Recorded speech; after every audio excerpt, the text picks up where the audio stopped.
Welcome to our channel Parvati's kitchen. వీడియోలోకి వెళ్ళే ముందు ఎవరైనా ఇంకా మన ఛానల్ని సబ్స్క్రైబ్ చేసుకోకపోతే తప్పకుండా అయితే సబ్స్క్రైబ్ చేసుకోండి. అలాగే వీడియో నచ్చితే తప్పకుండా లైక్ కూడా చేసేయండి. ఇక లేట్ చేయకుండా అయితే వీడియోలోకి వెళ్ళిపోదాం. ఇప్పుడైతే మనకి మార్కెట్లో క్యాలీఫ్లవర్ బాగా దొరుకుతుంది కదండి. క్యాలీఫ్లవర్ తెచ్చేసుకొని ఇంట్లోనే ఇలా హ్యాపీగా గోబీ రైస్ అయితే చేసేసుకోవచ్చు. మనము ఈ గోబీ ఫ్రైడ్ రైస్ బయట తెచ్చుకోవాలంటే కొంచెం భయంగా ఉంటుంది కదండి. మనకి ఏ ఆయిల్ వాడతారు ఏంటి అని చెప్పి అలా భయం లేకుండా ఇంట్లోనే ఎంతో టేస్టీగా చేసేసుకోవచ్చు. మీరు కూడా అయితే ఇలా ఒకసారి ట్రై చేసి చూడండి. ఇక లేట్ చేయకుండా ఈ గోబీ ఫ్రైడ్ రైస్ని ఎలా చేసుకోవాలో చూసేద్దాం. ముందుగా అయితే గోబీ పువ్వు తీసేసుకొని ఇలా మీడియం సైజులో అయితే కట్ చేసి పెట్టేసుకోవాలి. నేనైతే ఒక పెద్ద పువ్వు అయితే తెచ్చాను. అందులో ఒక హాఫర్కి అయితే తీసుకుంటున్నానండి. మీరు చేసుకునే క్వాంటిటీని బట్టి మీరు తీసేసుకోండి, సరిపోతుంది. తర్వాత స్టవ్ వెలిగించేసి ఒక గిన్నెలో వాటర్ వేసేసుకొని ఇవి మరిగించుకోవాలి. ఈ వాటర్ మరిగిన తర్వాత ఇందులోకి ఈ గోబీ ముక్కలు వేసేసుకొని ఒక 5 నిమిషాలు అలా వదిలేసేయచ్చు. వదిలేసిన తర్వాత పక్కకు తీసేసుకోవాలి. లేదు అంటే ఒక 2-3 నిమిషాలు ఇలా బాగా నీళ్ళు మరుగుతున్నాయి కదా, ఇలా ఒక 2-3 నిమిషాలు మరిగిన తర్వాత ఇందులో నుంచి తీసేసుకున్నా సరిపోతుందండి. అదైతే మన ఇష్టం అనమాట. ఇలా బాగా ఒక 5 నిమిషాల పాటు 3 నిమిషాల పాటు ఉంచిన తర్వాత పక్కకు తీసేసుకోవాలి.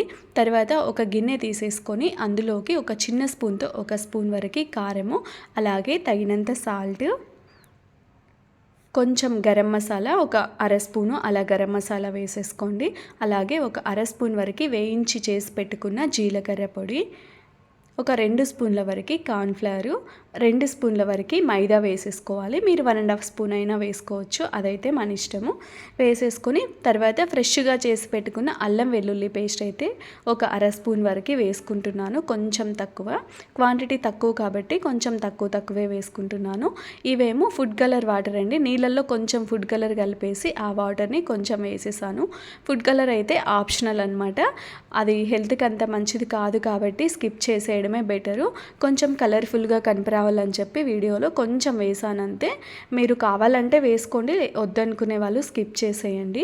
తర్వాత కొంచెంగా వాటర్ వేసుకుంటూ కలుపుకోవాలి. మరీ వాటర్ ఒకేసారి వేసుకోకుండా కొంచెం వేసుకోండి. ఎక్కువైతే మళ్ళీ అంత సరిగ్గా రాదు కదా, దానికోసమే కరెక్ట్గా రావాలంటే కొంచెంగా వేసుకుంటూ కలుపుకోండి. ఇదైతే కరెక్ట్ కన్సిస్టెన్సీలో కలుపుకోవాలండి. లేదు అంటే లూజ్గా అయిపోతుంది. మరీ గట్టిగా మరీ లూజ్గా కాకుండా కరెక్ట్ కన్సిస్టెన్సీ ఉండేలా కలుపుకున్నామంటే కరెక్ట్గా వస్తుందన్నమాట మనకి ఈ గోబీ 65 అయితే. తర్వాత మనం ఇందాక వేడి నీళ్ళలో వేసి పెట్టుకున్నాం కదా గోబీ ముక్కలు, ఆ గోబీ ముక్కలు వేసేసుకొని ఇలా బాగా కలిపేసుకోవాలి. ఇలా బాగా కలిపేసుకోండి. మరీ లూజ్ ఉండకూడదండి, వేసేటప్పుడు సపరేట్ అయిపోతాయి. దానికోసమే వీడియోలో చూస్తున్నారు కదా, ఇలా మంచిగా కలిపేసుకోండి. తర్వాత స్టవ్ వెలిగించేసి ఆయిల్ పెట్టేసుకోవాలి. మనం అది కలపడం స్టార్ట్ చేసినప్పుడే ఆయిల్ పెట్టి సిమ్లో పెట్టేసుకోండి, హీట్ అయిపోతుంది. అది కలిపేలోపు నేను కూడా అలా పెట్టేశాను. ఇక్కడ అది కలిపేలోపే ఆయిల్ హీట్ అయిపోయింది. తర్వాత హీట్ అయిన ఆయిల్లో ఇలా అయితే ఈ గోబీ అయితే వేసేసుకోవాలి. మనం గోబీ ఫ్రైడ్ రైస్ చేయాలంటే ముందుగా ఈ గోబీ 65ని చేసి రెడీగా పెట్టేసుకోవాలండి. ఇంకా ఇలా మనం తీసుకున్న ఆయిల్కి తగ్గట్టు అయితే మనము ఇవి వేసేసుకుంటే సరిపోతుంది. కాసేపు అయితే అస్సలు కదపకండి. కదిపామంటే అది గరిటెకి అంటుకుపోతుంది. కడాయికి కూడా కొంచెం అంటుకున్నట్లు అవుతుంది అనమాట. కాసేపు అలా వదిలేసేయండి. తర్వాత మీడియం ఫ్లేమ్లో పెట్టి మంచిగా వేయించుకోవాలి. కాసేపు మీడియం ఫ్లేమ్లో పెట్టి సిమ్ టు మీడియంలో పెట్టండి. లోపల వరకు కూడా బాగా ఆ గోబీ ముక్కలు బాగా వేగుతాయి.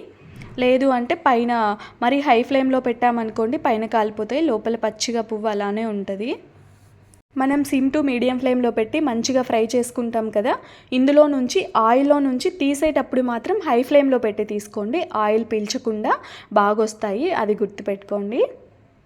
ఇలానే మనం చేసుకుంటే మనం ఎన్ని చేసుకోవాలి అనుకుంటామో అన్నింటినీ అయితే ఫ్రై చేసి పెట్టేసుకోవాలి. ఇక్కడ నేను అన్నీ ఒకేసారి తీయడానికి అయితే ట్రై చేస్తున్నాను. మళ్ళీ అందులోనే పెట్టేస్తే ఇవి తీసేలోపు అవి ఎక్కువ వేగిపోతాయి కదా, దానికోసమే అన్నీ అయితే తీసేసాను ఒకేసారి. ఇప్పుడు మనకి గోబీ ఫ్రై రెడీ అయిపోయింది కదండి. వీటిని పీసెస్లో అయినా కట్ చేసుకోవచ్చు అండి, పెద్దగా ఉంటే.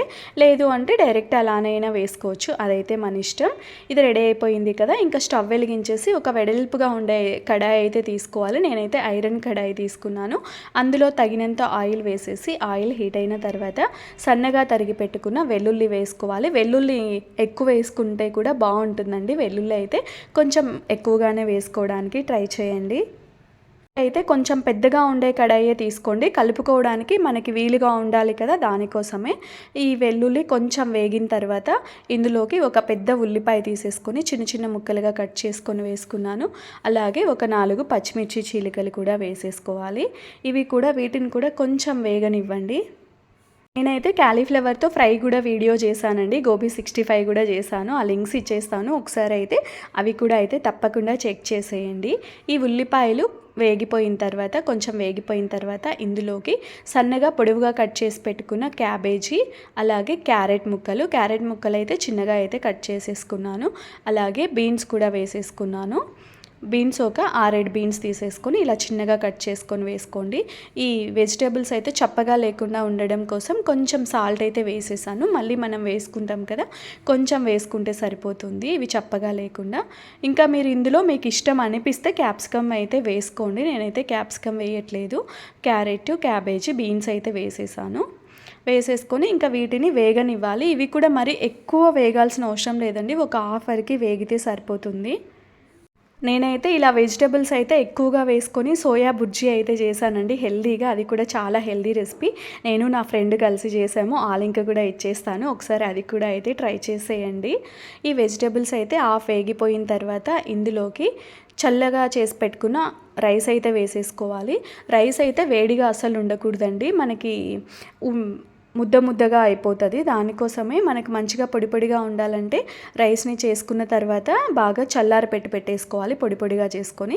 అందులో తగినంత సాల్ట్, అలాగే ఒక చిన్న స్పూన్తో 1 స్పూన్ కారము, 1/2 స్పూన్ గరం మసాలా, 1/2 స్పూను వేయించిన జీలకర్ర పొడి, కొంచెం 1 స్పూన్ వరకు సోయా సాస్ అయితే వేసేసుకోవాలి.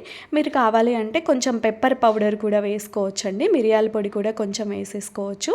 అంటే పిల్లలు మనం ఇంట్లోనే చేసుకుంటున్నాం కాబట్టి కారం కూడా మనము ఎంత తింటామో అంతనే వేసుకొని చేసుకోవచ్చు, పిల్లలు కూడా తినేలాగా చేసుకోవచ్చు అనమాట. ఈ పౌడర్స్ వేసి ఒక్కసారి అలా కలిపేసి ఈ గోబీ ముక్కలు కూడా వేసేసుకోవాలి. మనం ఫ్రై చేసి పెట్టుకున్నాం కదా, ఈ గోబీ ముక్కలు అయితే వేసేసుకోవాలి. ఫ్రై చేసుకున్న గోబీ ముక్కలు మీకు పెద్దగా ఉన్నాయి అనిపించింది అనుకోండి, చిన్న పీసెస్లా ఇందాక చెప్పాను కదా, అప్పుడు కొంచెం చిన్నగా కట్ చేసేసుకోండి, సరిపోతుంది. అవి ముద్దకి చిన్న ముక్క పెట్టుకొని తినచ్చు అనమాట. మీకు ఎలా నచ్చితే అలా అయితే చేసేసుకొని తినేసేయచ్చు. ఇవి కూడా వేసేసి ఒకసారి ఇలా హై ఫ్లేమ్లో పెట్టి కలుపుకోవాలండి. మనం రైస్ వేసాం కదా, చల్లగా ఉండే రైస్, ఆ రైస్ మొత్తం బాగా వేడెక్కాలన్నమాట. హై ఫ్లేమ్లో పెట్టి మంచిగా ఇలా కలిపేసుకోవాలి రైస్ మొత్తము. కలుపుకున్న తర్వాత ఇంకా లాస్ట్లో నేనైతే నిమ్మరసం వేసేసుకుంటున్నాను, ఒక హాఫ్ లెమన్ అయితే తీసుకుంటున్నాను. ఇందులో మీరు సోయా సాస్ వేసుకునేటప్పుడు కొంచెం వెనిగర్ కూడా వేసుకోవచ్చు. ఇంకా నేను ఎందుకులే బయట తెచ్చిన వెనిగర్ అన్నట్టు లెమన్ అయితే వేసేసుకుంటున్నాను, మీరైతే వెనిగర్ అయినా వేసుకోవచ్చండి. తర్వాత ఇంకా స్ప్రింగ్ ఆనియన్స్ ఉంటే స్ప్రింగ్ ఆనియన్స్ వేసేసుకోండి, లేదు అంటే కొత్తిమీర అయినా కూడా వేసుకోవచ్చు. మనకి స్ప్రింగ్ ఆనియన్స్ ఒక్కొక్కసారి దొరుకుతాయి, ఒక్కొక్కసారి దొరకవు కదండి, దానికోసమే స్ప్రింగ్ ఆనియన్స్ లేని వాళ్ళు ఇలా హ్యాపీగా కొత్తిమీర అయితే వేసేసుకొని చేసేసుకోవచ్చు. ఇంకా లాస్ట్లో మాత్రం హై ఫ్లేమ్లో పెట్టి బాగా కలిపేసుకోవాలండి, అంతే. ఇంకా స్టవ్ ఆఫ్ చేసేసి వేడిగా సర్వ్ చేసేసుకొని తిన్నామంటే చాలా బాగుంటుందండి. అసలు పిల్లలు కూడా చాలా బాగా తినేస్తారు, కొంచెం కారం తక్కువ వేసుకున్నామంటే. చూసారు కదండి ఈ గోబీ ఫ్రైడ్ రైస్ చేయడము ఎంత ఈజీనో, మీరు కూడా అయితే తప్పకుండా ట్రై చేసేయండి.